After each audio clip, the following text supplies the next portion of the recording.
यार ये पिंजड़ा है, इस पिंजड़े में हम दूसरे तोते से बात कर रहे हैं, एक तोता दूसरे तोते से बात कर रहा है। कैसे हो भाई साहब? सामने पिंजड़े में से आवाज आ रही है, बहुत अच्छा हूं, आप बताओ कैसे है? मैं भी बहुत अच्छा हूं। यानी तोता तोते से बात कर रहा है, लेकिन मुंह पिंजड़े का हिल रहा है। ये पिंजड़े का मुंह हिल रहा है तो ऐसा लग रहा है कि पिंजड़ा बात कर रहा है, लेकिन ये पिंजड़ा बात नहीं कर सकता। पिंजड़े में जो तोता बैठा है बात वो कर रहा है, और कब तक करेगा? जब तक वो इसको छोड़ के उड़ नहीं गया। तो जैसे ही तोता पिंजड़े को छोड़ के उड़ेगा, अब जो घर में तोते पाल रखे हैं उसके पिंजड़े में एक दरवाजा है। कभी किसी ने तोता पाला हो? पिंजड़े में एक दरवाजा होता है, उस दरवाजे को उठाया, तोते को डाला, दरवाजे को बंद कर दिया। कुछ खाना देना है, दरवाजा उठाया, खाना अंदर डाला, बंद कर दिया। केवल एक ही दरवाजा उस पिंजड़े में। अगर वो एक दरवाजा खुला रह जाए तो फिर तोता मिलेगा सुबह तक? वो उड़ जाएगा। अब इसी प्रकार ये जो पिंजड़ा है इसमें कितने दरवाजे हैं इसको समझ लो। कितने दरवाजे हैं इस पिंजड़े में? एक दरवाजा है। 9 दरवाजे हैं इसमें। कौन कौन से 9 दरवाजे? 1 2 3 4 5 6 7 और 2 नीचे के दरवाजे। इन्हीं 9 दरवाजों में से ये तोता निकल के जाएगा। आप मरते हुए इंसान को देखो, हॉस्पिटलों में जाओ, किसी की लैट्रिन निकल गई मरते हुए, यानी तोता कहाँ से निकला? गुदा द्वार से निकला। किसी का पेशाब निकल गया मरते हुए, अब तोता कहाँ से निकला? अब पेशाब के रास्ते से निकला। किसी के मुंह से जुबान निकल आई, मुंह खुला रह गया, तोता कहाँ से निकला? मुंह से निकला। किसी के नाक से ब्लड निकल आया तो तोता कहाँ से निकला? नाक से निकला। किसी के कान में ब्लड निकल आया, किसी की आंखें बाहर को आ गई गोल गोल अंडे की तरह, तो समझो तोता यहाँ से निकला। अगर तोता इन 9 दरवाजों में से निकला तो 100% उसको लख 84 में जाना पड़ेगा। उसको कीड़े मकोड़े, छिपकली, मगरमच्छ, खटमल, सांप, बिच्छू, हाथी, घोड़ा, कुत्ता, बिल्ली, जितनी भी प्रकार की योनियां हैं सब में जाना पड़ेगा, भ्रमण करना पड़ेगा। अब एक दरवाजा और है इसी पिंजड़े का, जिसको कहते हैं 10वां द्वार। वो 10वां द्वार गुप्त कर रखा है, छुपा रखा है। किसी को नहीं समझ में आ सकता कि वो 10वां द्वार है कहाँ। यानी तोते को जिस दरवाजे से डाला गया था वो तोता भूल चुका है कि मैं कहाँ से आया। अब वो अवस्था कैसे प्राप्त होगी, वो दरवाजा कैसे मिलेगा? जब एक भेदी गुरु तुम्हारे जीवन में आएगा, जो तुम्हें 9 दरवाजों से हटके 10वें द्वार का ज्ञान देगा। और केवल वहाँ से निकलना नहीं है, तुम्हें 10वें द्वार से भी हटके 11वें द्वार का ज्ञान देगा, यानी तुम्हारे असली घर का ज्ञान देगा। क्योंकि पिंजड़े में डालने से पहले भी तो तोता कहीं था। अगर 10वें द्वार में 10वें द्वार से तोते को डाला गया है तो तोता 10वें द्वार से भी कहीं और था, वहीं से तो पकड़ के डाला गया। तो जहां पर उसका असली घर था वहां पहुंचाता है गुरु। इन 10 द्वार से अलग जो असली घर है, जहां से आप आए हो, इस काया में जहां से आपने एंट्री करी है, जो आपका असली देश है, असली घर है, वहां का रास्ता बताता है गुरु। उसके बाद आप इस काया को हमेशा के लिए छोड़ देते हो और आप सीधे अपने परमात्मा के घर में, यानी अपने असली घर में जाकर स्थित हो जाते हो। उसके बाद ना कहीं आना ना कहीं जाना, आपे में आप समाना। उसके बाद तुम अपनी आत्मा में लीन हो जाते हो, स्थित प्रज्ञ हो जाते हो। उसके बाद तुम्हें कोई कुछ तुम्हारा बिगाड़ ही नहीं सकता। तुम्हारे लिए सारे नरकों के दरवाजे बंद हो जाते हैं, तुम्हारे लिए सारी यातनाएं खत्म हो जाती हैं। क्यों? क्योंकि तुम आत्मा ही हो जाते हो, और आत्मा को ना तो कोई शस्त्र काट सकता है, ना अग्नि जला सकती है, ना वायु सुखा सकती है, ना जल भिगो सकता है। यानी तुम हर तत्व से निर्लेप हो जाते हो और सदा सदा के लिए परमात्मा की शरण में यानी अपने असली स्वरूप में स्थित हो जाते हो। यही हर धर्म का सार है, यही हर भक्ति का लक्ष्य है। जिसको ये लक्ष्य प्राप्त नहीं होता और सारी उम्र मंदिरों में ही मत्थे टेकता रहा, सारी उम्र पत्थरों की पूजा करता रहा, वो कभी इस मनुष्य चोले को सफल नहीं कर सकता, क्योंकि वो परमात्मा को वहां ढूंढ रहा है जहां वो है नहीं। किसी मूर्ति को भगवान मानने से भगवान नहीं होती। आप मूर्ति को गिराओ, टेढ़ा करो और बोलो भगवान जी, जिस दिन आप उठ के सीधे हो जाओगे मैं आपको भगवान मान के आपकी पूजा करूंगा। क्या वो मूर्ति 100 सालों में भी सीधी हो जाएगी? किसी की भी मूर्ति ले लो, अपनी ले लो, अपने दादाजी की ले लो, किसी भगवान की ले लो, हमारे गुरु कबीर साहब की ले लो, किसी की भी ले लो, ईसा मसीह की ले लो, बौद्ध धर्म की ले लो, कोई भी मूर्ति आपने टेढ़ी करी वो सीधी नहीं हो सकती। क्यों नहीं हो सकती? जबकि हम तो उसको भगवान मानते हैं। एक छोटे से बच्चे को आप टेढ़ा कर दो और बोलो बेटा उठो, खड़े हो जाओ, वो सीधा हो जाएगा। वो एक छोटा सा बच्चा भगत होकर सीधा हो गया, लेकिन एक भगवान सीधा नहीं हो पा रहा है। क्या कारण है? क्या कारण है?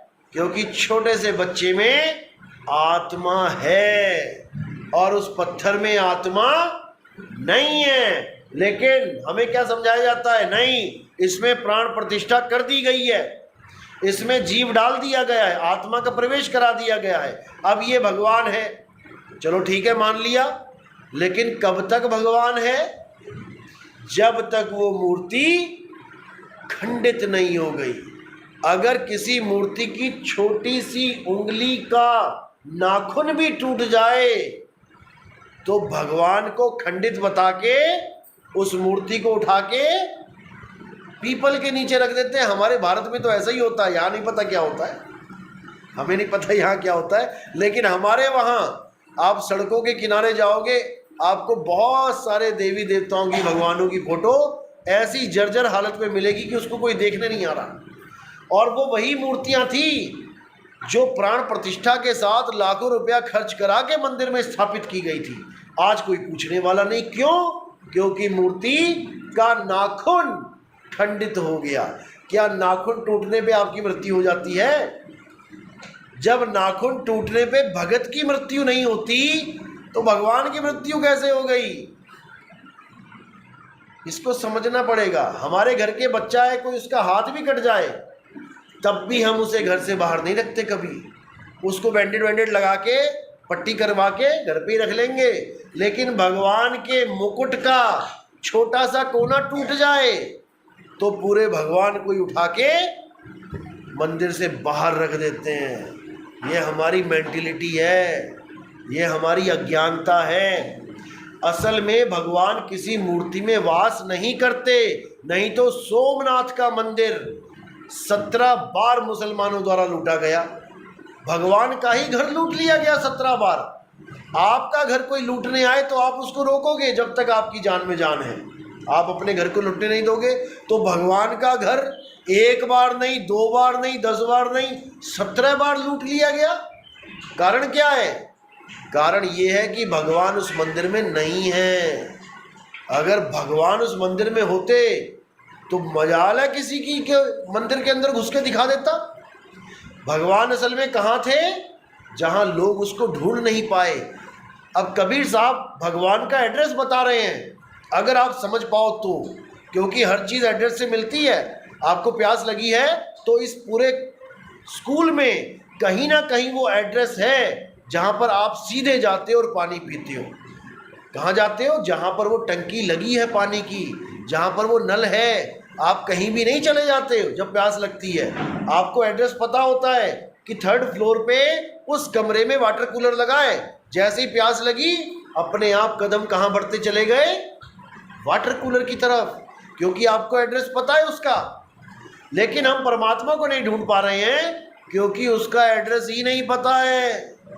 कोई कहीं ढूंढ रहा है, कोई कहीं ढूंढ रहा है, कोई कहीं ढूंढ रहा है, और जहाँ वो छुपा बैठा है उसका किसी को पता ही नहीं है। कहाँ छुपा बैठा है?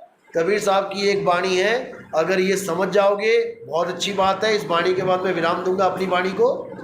कबीर साहब की वाणी है, ज्यों तिल माही तेल है और ज्यों चकमक में आग, तेरा साईं तुझ में है, जाग सके तो जाग। बस इसी को समझना है। अगर तिल का दाना तेल को ढूंढने के लिए गलियों में घूमने लग जाए, पहाड़ों पे घूमने लग जाए, तीर्थ स्थानों पे घूमने लग जाए, तो क्या वो कभी तेल को प्राप्त कर पाएगा? तिल का दाना समझ रहे ना, तिल में तेल निकलता है, जैसे सरसों का दाना होता है, सरसों का तेल निकलता है। तो तिल का तेल तिल के दाने में है, लेकिन वो अपने अंदर नहीं ढूंढ रहा है, वो गलियों में ढूंढ रहा है। ज्यों तिलमाही तेल है, ज्यों चकमक में आग। चकमक पत्थर जब दो टकराते हैं आपस में तो वहीं पर आग प्रकट होती है। अब चकमक पत्थर अगर आग को ढूंढने के लिए काशी भाग जाए, हरिद्वार भाग जाए, हिमालय पर्वत पे भागे, तो वो आग उसे कभी नहीं मिलेगी। तो साहिब कह रहे जो तिलमाही तेल है, जो चकमक में आग, तेरा साईं तुझ में है, जाग सके तो जाग। मेरा परमात्मा मुझ में है। मुझ में यानी इस शरीर में नहीं, क्योंकि शरीर तो मैं हूं ही नहीं, शरीर तो 5 तत्व हैं। मेरा साईं मुझ में है, यानी मेरी आत्मा में परमात्मा का वास है, लेकिन मैं अपनी आत्मा को जानता ही नहीं।